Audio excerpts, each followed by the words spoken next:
ತುಂಬಾ ಜನ ಕೇಳ್ತಾ ಇದ್ರಿ ನನ್ ಪಪ್ಪಮ್ಮನ. ಸೊ ಇವತ್ತು ನನ್ ಪಪ್ಪಮ್ಮನ ತೋರಿಸೋ ದಿವಸ ಬಂತು. ಇವರೇ ನನ್ ಪಪ್ಪಮ್ಮ. ಹೇಳಮ್ಮ. ನಾನು ಇವತ್ತು ಪಪ್ಪಮ್ಮ.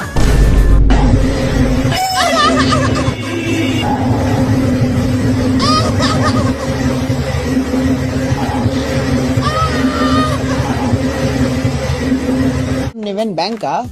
ಇಲ್ಲ, ಯಾಕೆ? ನಿಮ್ಮನ್ನ ನೋಡಿದ್ರೆ ಲೋನ್ ತಗೊಬೇಕು ಅನಿಸಿದೆ. ಇವತ್ತಿನ ದಿವಸ ಮೀನಾಕ್ಷಿ ಮೀನಾಕ್ಷಿ ಎಂಥ ಒಳ್ಳೆ ಮಕ್ಕಳಿಗೆ ಜನ್ಮ ಕೊಟ್ಟೆ. ಒಂದೊಂದು ಮುತ್ತು ಕಡೆ.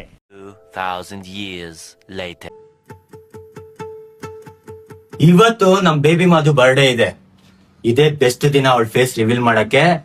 ಅವಳಿಗೆ ಹಂಗೆ ಪ್ರಪೋಸ್ ಮಾಡ್ತೀನಿ. ಈ ವಿಡಿಯೋ ಕೊನೆವರೆಗೂ ನೋಡಿ, ನಿಮ್ಗೂ ಸರ್ಪ್ರೈಸ್ ಇರುತ್ತೆ. ನಮ್ಮ ಅಕ್ಕ ಬಂದು ಅಕ್ಕ ಅಕ್ಕ ಅಲ್ಲಲ್ಲಲ್ಲಲ್ಲಲ್ಲಲ್ಲ ದೇವ್ರು ನಿನ್ಗೆ ಒಳ್ಳೇದ್ ಮಾಡ್ತದ. ನಿನ್ ಜನ್ಮಕ್ಕೆ ಹೋಗೋ. ಹಿಂದ್ಗಡೆ ಸೈಲೆಂಟ್ ಆಗಿರಪ್ಪ. ಎಕ್ಸ್ ಬಿಟ್ಟೋದ್ಲ ಅಂತ ಹೇಳಿ ತಲೆ ಕೆಡ್ಸ್ಕೊಂಬೇಡಿ. ಬೆಲೆ ಇಲ್ದಿರೋ ವಸ್ತುನ ದಾನ ಮಾಡಿ. ಎರಡನೇ ಭಾಗ ವೇಟ್ ಮಾಡ್ಬೇಕು ನಾವು. ಈ ಕಣ್ಣಲ್ಲಿ ಇನ್ನೀ ಏನೇನ್ ನೋಡ್ಬೇಕು.